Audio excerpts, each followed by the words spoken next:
श्री स्वामी समर्थ. नमस्कार मंडळी, स्वागत आहे तुमचे माझ्या यूट्यूब चॅनलवरती. आजचा दिवस तुम्हाला खूप छान सुखाचा आनंदाचा जावो हीच मी स्वामींच्या चरणी प्रार्थना करते आणि आजच्या या नवीन व्हिडिओला सुरुवात करते. येत्या 29 जूनला म्हणजे सोमवारी आहे वटसावित्री पौर्णिमा. दरवर्षी ज्येष्ठ महिन्यातील पौर्णिमेला वटपौर्णिमा हा सण साजरा केला जातो. वटपौर्णिमा हा सण विवाहित महिलांसाठी अखंड सौभाग्य, पतीच्या दीर्घायुष्यासाठी आणि सुखी संसारासाठी अत्यंत महत्त्वाचा मानला जातो. या दिवशी महिला दिवसभर उपवास ठेवतात आणि सावित्री सत्यवान यांच्या कथेची स्मरण करतात. वडाच्या झाडाची मनोभावे पूजा करतात. पौराणिक कथेनुसार या पौर्णिमेच्या दिवशी सावित्रीने आपल्या पती सत्यवानाचे प्राण वटवृक्षाखाली परत यमराजाकडून मिळवले होते आणि म्हणूनच या दिवशी वडाच्या झाडाची पूजा करण्याची प्रथा आहे. आणि म्हणूनच या आजच्या व्हिडिओमध्ये मी तुम्हाला अतिशय महत्त्वाची माहिती सांगणार आहे. यंदा 2026 मध्ये वटपौर्णिमा नक्की कधी आहे, कधी सुरू होणार आहे, पंचांगानुसार वटपौर्णिमेची पूजा कधी करायची आहे, शुभ मुहूर्त कोणता असणार आहे आणि म्हणूनच कोणत्या शुभ मुहूर्तावरती पूजा करावी जेणेकरून या पूजेचा आणि व्रताचा आपल्याला जास्तीत जास्त फळ प्राप्त होईल. त्याचप्रमाणे प्रत्येक दिवशी असा विशिष्ट काळ हा राहू काळ मानला जातो आणि राहू काळात कोणतीही पूजा सेवा ही केली जात नाही, कारण राहू काळ हा अशुभ काळ मानला जातो. जर आपण या राहू काळात वटपौर्णिमेची पूजा केली तर त्याचे आपल्याला विपरीत वाईट परिणाम आहेत तर ते सुद्धा भोगावे लागतील. तर 29 जूनला म्हणजे सोमवारी वटपौर्णिमेच्या दिवशी राहू काळातली वेळ कोणती असणार आहे, त्याचबरोबर या दिवशी अशा कोणत्या 3 चुका आहेत ज्या आपल्याला चुकूनही करायच्या नाहीत आणि या चुका 99% महिलांकडून होत असतात आणि म्हणूनच व्रत करून त्याचं काटेकोर फळ हे आहे तर ते मिळत नाही. आणि म्हणूनच ही संपूर्ण माहिती आजच्या व्हिडिओमध्ये मी तुमच्यासोबत सविस्तरपणे शेअर करणार आहे. त्यामुळे तुम्ही हा व्हिडिओ स्किप न करता शेवटपर्यंत नक्की पहा. चॅनलवरती नवीन असाल तर नक्की सबस्क्राईब करा आणि तसेच माहितीपूर्ण नवनवीन व्हिडिओ पाहण्यासाठी बेल आयकॉन देखील प्रेस करा, म्हणजे जेव्हा कधी मी नवीन व्हिडिओ अपलोड करेल त्याचं नोटिफिकेशन सर्वात अगोदर तुम्हाला भेटेल आणि तुम्ही एक पण व्हिडिओ मिस करणार नाही. तसेच व्हिडिओला एक लाईक देखील करायला विसरू नका. वटपौर्णिमेचा उपवास करणाऱ्या प्रत्येक महिलाने या वटपौर्णिमा व्रताचे नेम जे आहे तर ते माहितीच असायला हवे, कारण या दिवशी प्रत्येक विवाहित स्त्री उपवास करत असते आणि मनोभावे वटवृक्षाची पूजा करत असते आणि या व्रताचा ज्या पूजेचा आपल्याला संपूर्णपणे फळ मिळावं किंवा जास्तीत जास्त फळ प्राप्त व्हावं यासाठी आपल्याला काही महत्त्वाचे कामं जे आहे तर ते करायचे असतात आणि जे काही महत्त्वाचे नियम आहे ते देखील पाळायचे असतात. कारण या दिवशी असे 3 शुभ मुहूर्त आहे ज्या मुहूर्तावरती तुम्ही पूजा करण्याचा प्रयत्न करायचा आहे आणि त्याचबरोबर शुभ मुहूर्त सोबत 2 अशुभ मुहूर्त सुद्धा आहेत. म्हणजे दिवसभरामध्ये अशी काही वेळ आहे जी अशुभ मानली गेलेली आहे तर त्या वेळेमध्ये आपल्याला चुकूनही वटवृक्षाची पूजा जी आहे तर ती करायची नाही. आता कोणता शुभ मुहूर्त आहे, कोणता अशुभ मुहूर्त आहे ते तुम्हाला मी पुढे व्हिडिओमध्ये सांगणार आहे. परंतु या अगोदर आपण पाहूया की वटपौर्णिमा ही नक्की कधी सुरू होणार आहे आणि कधी समाप्त होणार आहे. तर बघा, पंचांगानुसार यंदा ज्येष्ठ पौर्णिमा तिथी 29 जूनला पहाटे 3:07 सुरू होणार आहे आणि ती तिथी 30 जूनला पहाटे 5:27 संपणार आहे. त्यामुळे यावर्षी मुख्य वटपौर्णिमा व्रत 29 जून रोजी म्हणजेच सोमवारी केले जाणार आहे आणि म्हणूनच या दिवशी सर्व महिलांनी सकाळी लवकर उठायचं आहे. उठल्यानंतर आपल्याला स्वच्छ स्नान करायचं आहे. आता या दिवशी केस धुवावे का हा देखील बऱ्याच जणांना प्रश्न आवश्यक पडत असतो.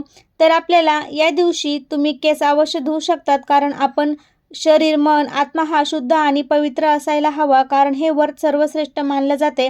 म्हणून या दिवशी तुम्ही आवर्जून केस धुवायचे आहे. तर हीच वटपौर्णिमा गुरुवारी आली असती तर तो गुरुवारी आपल्याला केस धुता येणार नाही. म्हणून यंदा वटपौर्णिमा सोमवारी आहे तर तुम्ही नक्कीच केस धुवू शकता. आता स्नान करताना तुम्हाला अंघोळीच्या पाण्यामध्ये बघा थोडंसं गंगाजल, थोडंसं तुमच्याकडे अत्तर असेल तर ते टाकायचं आहे किंवा गुलाबाचं जल असेल 2 थेंब ते टाका आणि 1 चमचाभर गाईचं कच्चं दूध तुम्हाला टाकायचं आहे. थोडीशी हळदसुद्धा टाकायची आहे, कारण पौर्णिमा तिथी आहे. हळद टाकल्याने माता लक्ष्मीचा आशीर्वाद हा प्राप्त होतो.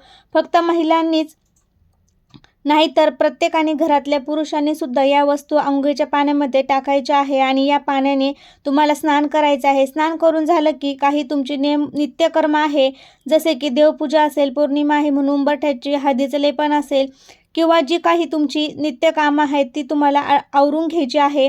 जेणेकरून पूजा करताना तुम्हाला घाई गडबड होणार नाही. कारण बऱ्याच वेळा काय होतं, आपण सकाळची घाई उठतो, अंघोळ करतो आणि आवरतो आणि लगेच वटवृक्षाची पूजा करून घरी येतो आणि ही पूजा करत असताना आपली जी काही घरची कामं असतात ती आपल्याला समोर दिसत असतात आणि आपल्याला पूजेमध्ये मनसुद्धा लागत नाही. व्रत जे आहे ना ते आपल्याला मनापासून आणि श्रद्धेने करायचं असतं, तरच त्याचं फळ आपल्याला जे आहे तर ते मिळत असतं. म्हणूनच तुमची कामं तुम्ही अगोदर आवरून घ्यायची आहे आणि त्यानंतर तुम्हाला पूजा करायला जायचं आहे.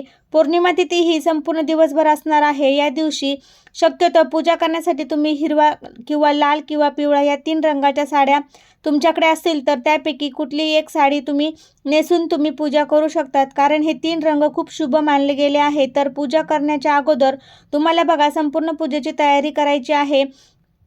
त्यानंतर पूजेला बसायचं आहे. आता पूजेमध्ये प्रामुख्याने कोणत्या वस्तू असायला हव्यात तर बघा, हळद, कुंकू, अक्षदा, त्याचप्रमाणे अखंड तांदूळ घ्यायचे आहेत. तुटलेले तुकडे झालेले घेऊ नका.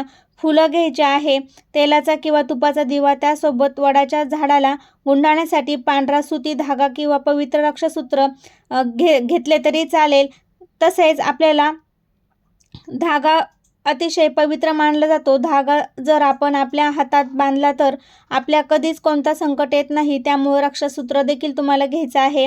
पवित्र धागा जर आपण वटवृक्षाला गुंडाळला तर आपल्या पतीवर कोणत्याही संकट येत नाही. म्हणून शक्यतो तुम्ही पवित्र रक्षासूत्र धागा जो आहे तर तो गुंडाळायचा प्रयत्न करा. नाही जमलं तर पांढरा सुती धागा घ्यायचा आहे. आणि त्याचबरोबर आपल्याला सावित्री देवीची ओटी भरायची आहे. बांगड्या, हिरव्या बांगड्या, त्यासोबत मंगळसूत्र आणि सौभाग्याचे इतर अलंकार, काही अलंकार आहेत तुम्हाला घेणे शक्य होईल की नाही त्या दृष्टीने तुम्ही ज्या वस्तू तुम्हाला मिळतील त्या वस्तू तुम्ही घेऊन जायचं आहे. अगदी मंगळसूत्रसुद्धा घेऊ शकता. त्याचबरोबर आपल्याला विड्याचे पानं लागणार आहे. ते आपल्याला पानं घ्यायचे आहे. पाण्याने भरलेला तांब्याचा कलश घ्यायचा आहे. आंबेसुद्धा लागणार आहे आणि इतर 5 प्रकारचे फळं, 5 प्रकारचे फळं घेतली तरी चालेल किंवा 5 आंबेसुद्धा तुम्ही घेऊ शकतात. एका आंब्याला आपल्याला वटवृक्षाची पूजा करताना त्यावरती तुम्हाला बघा रक्षासूत्राचा धागा गुंडाळून तो आंबा आपल्याला वटवृक्षाला अर्पण करायचा आहे. 5 आंबे आपण दुसरे घेणार आहोत तर ते आपल्याला 5 सुवासिनींची ओटी भरताना थोडेसे गहू आणि तांदूळ जे आहे तर ते ओटीमध्ये तुम्हाला घ्यायचे आहे आणि 5 सुवासिनीची हळदी कुंकू लावून तुम्हाला ओटी भरायची आहे. तर एवढंच या वस्तू आहे ना आपल्याला वटपौर्णिमेच्या पूजा करण्यासाठी लागणार आहेत. या व्यतिरिक्त तुम्ही कोणतीही वस्तू नाही घेतली तरी चालेल, पण या वस्तू तुम्हाला प्रामुख्याने घ्यायच्या आहे. आणि तुमची इच्छा असेल तर तुम्ही इतर कोणत्याही वस्तू असाल तर त्यासुद्धा तुम्ही घेऊ शकता. आता आपण पाहूया की या दिवशी वटपौर्णिमेची पूजा करण्यासाठी शुभ मुहूर्त कोणता असणार आहे. तर पहा, शास्त्रानुसार वटपौर्णिमेची मुख्य पूजा करणाऱ्यांसाठी 29 जून रोजी सकाळी 6:30 दुपारी 12:30 वाजेपर्यंत वेळ अत्यंत फलदायी आणि सर्वोत्तम मानला गेला आहे. आपल्याला सकाळीच दुपारी 12:30 वाजेपर्यंत दरम्यान आज तुम्ही पूजा करण्याचा जास्तीत जास्त प्रयत्न करायचा आहे. वटपौर्णिमेच्या दिवशी सकाळी 6:30 ते दुपारी 12:30 वाजेपर्यंत ही जी पूजा आहे प्रामुख्य वेळ आहे 6 तासांची. इतर 1.5 तास हा आपल्याला राहुकाळसुद्धा असणार आहे, तर तो आपल्याला वर्ज्य करायचा आहे. तर राहुकाळ कधी आहे तर वटपौर्णिमेच्या दिवशी सकाळी 7:30 वाजल्यापासून ते आपल्याला 9 वाजेपर्यंत हा 1.5 तासांचा राहुकाळ आहे ना. या राहुकाळात आपल्याला वडाच्या झाडाची पूजा चुकूनही करायची नाही. बघा महिलांनी तुम्ही अगदी संध्याकाळीसुद्धा पूजा केली तरी चालेल, परंतु या राहुकाळामध्ये तुम्ही अजिबात पूजा करू नका. कारण आपल्या शास्त्रानुसार राहुकाळामध्ये आपण जर पूजा केली त्या कोणत्याही फळ आहे तर ते आपल्याला मिळत नाही. म्हणून ही पूजा आहे तर ती तुम्हाला सुद्धा वर्ज्य केली जाईल. कारण बऱ्याच महिलांना सकाळी वटपौर्णिमेची पूजा करून ऑफिसला जावं लागत असतं. त्यामुळे त्यांनी सकाळीच पूजा करून मग ऑफिसला जाताना परत एकदा वटपौर्णिमेच्या सकाळच्या वेळेमध्ये राहुकाळ आला आहे, त्यामुळे तो राहुकाळ वर्ज्य करायचा आहे. शास्त्रानुसार राहुकाळ एक छायाग्रह असून तो राहू आणि केतूच्या नकारात्मक प्रभावाचे प्रतिनिधित्व करतो. हा राहुकाळ विश्वासातील नकारात्मक लहरी या खूप जास्त प्रभावित करतात, तीव्र असतात. त्यामुळे या राहुकाळातसुद्धा केली जाणारी शुभ कार्य, पूजा किंवा धार्मिक विधी हे कधीच यशस्वी होत नाही. या उलट त्यामध्ये विघ्न येण्याची आणि त्याचे फळ मिळण्याची जास्त दाट शक्यता असते. आणि म्हणूनच जर आपण या राहुकाळामध्ये पूजा जर केली तर त्याचं फळ आपल्याला मिळत नाही. त्यामुळं राहू काळ हा 1.5 तासांचा असणार आहे, तो वर्ज्य करायचा आहे. त्याचबरोबर पारंपरिक समजुतीनुसार आणि धार्मिक मान्यतेनुसार 29 जूनला सोमवारी वटपौर्णिमेच्या दिवशी 12:30 ते 2:30 या 2 तासांच्या कालावधीमध्ये सुद्धा वडाच्या झाडाची पूजा करणे अशुभ मानली गेली आहे आणि त्यामुळे महिलांनी या दुपारच्या वेळेत पूजेचे विधी करणे आवर्जून टाळावे असा उल्लेख आपल्या शास्त्रामध्ये केला गेला आहे. त्यामुळे बघा, दरवर्षी 12:30 ते 2:30 तासांचा जो आहे तर तो वटवृक्षाच्या पूजा ही आपल्याला या वेळेत चुकून करू नये असं सांगितलं जातं. म्हणून सकाळी 7:30 ते 9 वाजेपर्यंत तो 1.5 तासांचा आणि दुपारी 12:30 ते 2:30 वाजेपर्यंत हे 2 तास असे दिवसभरातील 3.5 तास असून तुम्ही दिवसभरामध्ये कितीही पूजा करू शकतात. आता पूजेचे सर्वोत्तम काळ तुम्हाला सांगितल्याप्रमाणे सकाळी 8:55 ते 10:40 अमृत चौघाडीचा काळ आहे. तर या काळामध्ये तुम्ही पूजा करू शकतात. राहू काळ सोडून यानंतर अभिजित मुहूर्तसुद्धा असणार आहे. सकाळी 11:25 सुरू होणार आहे आणि 12:20 संपणार आहे. तर या अभिजित मुहूर्तातसुद्धा तुम्ही पूजा करू शकता. तर हे 3 शुभ मुहूर्त आहेत आणि 3 शुभ मुहूर्तावरती आपण कोणतीही पूजा सेवा केली ना, त्याचं फळ हे आपल्याला नक्कीच खूप जास्त पटीने फळ मिळतं. म्हणून कोणत्याही गोष्टी शुभ मुहूर्तावरती केल्या जातात. शुभ काळात सुद्धा शुभ मुहूर्तावर आपल्याला ही पूजा जी आहे तर ती करायची आहे. तर या शुभ मुहूर्तावरती आपण पूजा करायची आहे आणि 3 तासांचा राहू काळ आहे, तो आपल्याला वर्ज्य करायचा आहे. वट सावित्रीची पूजा करताना आपल्याला कोणत्या गोष्टी पाळायच्या आहे, तर आपल्याला या दिवशी वडाच्या झाडाची फांदी तोडून आपल्याला त्याची घरी आणून पूजा करायची नाही. असं म्हटलं जातं की फांदीमध्ये जीवच नसतो, तर त्याचं फळ आपल्याला कसं मिळेल, म्हणून आपल्याला त्या फांदीची घरी तोडून आणून चुकूनही पूजा करायची नाही. आपल्याला प्रिंट काढून आणा आणि त्याची पूजा करा, पण फांदी तोडून तुम्ही त्याची पूजा अजिबात करू नका. या दिवशी जर आपण फांदी तोडून त्याची जर पूजा केली तर त्याचे वाईट परिणाम हे सुद्धा आपल्यालाच भोगावे लागत असतात. कारण या दिवशी शास्त्रानुसार वटपौर्णिमेची पूजा किंवा वटवृक्षाचे पान किंवा फांदी तोडण्यासाठी सक्त मनाई आहे. त्यामुळे वटपौर्णिमेची पूजा करत असताना वडाची फांदी, पान चुकूनही तोडू नका. त्याचबरोबर या दिवशी वटवृक्षाची पूजा करून झाल्यानंतर तुम्हाला वटसावित्रीची कथा जी आहे ती सुद्धा ऐकायची आहे किंवा वाचायची आहे. कारण या कथेनुसार सुद्धा वर्थ पूर्ण आहे. भले तुम्ही घरी येऊन ही कथा वाचली तरी चालेल किंवा तिथे तुम्ही पूजा करण्यासाठी गेले आहात तिथे बसून वाचली तर अतिउत्तम. घरी येऊन वाचणं शक्य असेल तर घरी येऊन देखील वाचू शकता. पतीच्या पाया पडायचा आहे. आपल्याला घरामध्ये ज्येष्ठ व्यक्ती असेल, सासू सासरे असतील, आई वडील असतील तर त्यांच्या पाया तुम्हाला पडून आशीर्वाद घ्यायचा आहे. त्याचबरोबर वटपौर्णिमेच्या दिवशी तुम्हाला बघा, वटपौर्णिमेची पूजा करून आल्यानंतर आपल्याला काय करायचं आहे, आपल्या देवघराचं देखील दर्शन घ्यायचं आहे, आपल्या पतीचं औक्षण करायचं आहे. अजिबात न चुकता तुम्हाला ही गोष्टी पाळायच्या आहेत. आपल्या पतीला छान असं ओवाळून घ्यायचं आहे.